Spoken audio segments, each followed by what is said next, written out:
Tauhid Sufi sudah bersinar di Aceh, Indonesia dan Nusantara. Engkau adalah obor yang menyalakan, membakar semangat para pejuang.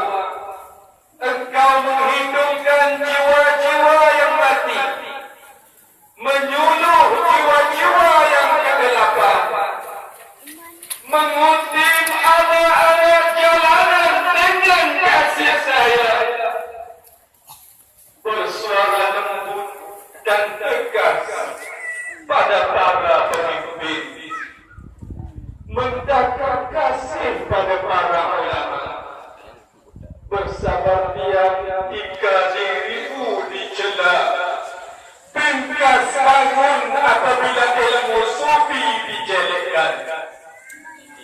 Duhai Abuya, dirimu kini di maha usia, namun semangatmu tetap muda perkasa, meredah desa dan kota tanpa mengenal penat dan lelah. Tiada istilah kerehatan bagimu. Segan diri ini untuk berada di sisimu.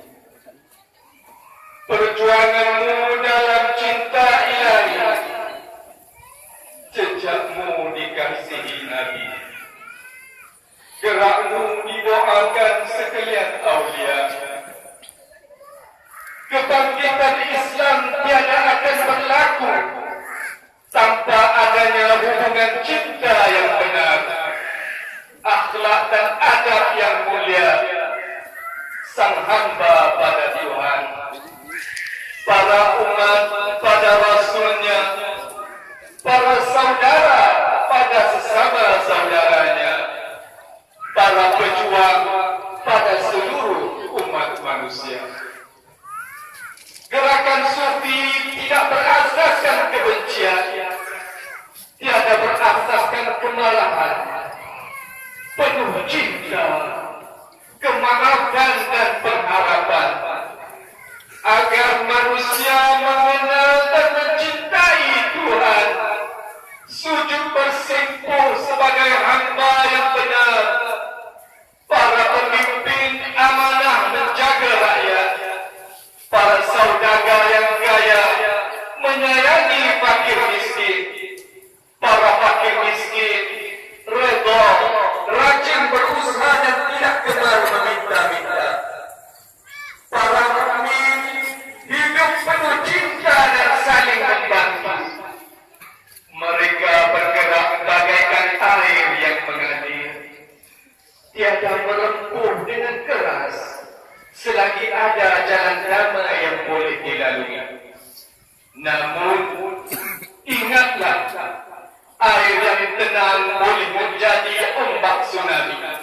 Ketika itu tiada yang boleh menghalang jika manusia sudah melampau kejahatan, mahu menghapus Islam pada muka bumi ini. Duhai Abuya, anak-anakmu telah bertebar segenap penjuru, siap terbang membawa amanahmu, menghidupkan jiwa insan dengan limpahan cahaya Tuhan, agar terbuka pandangan segala apa yang ada adalah hak milik Tuhan, dan manusia itu fakir dan hina.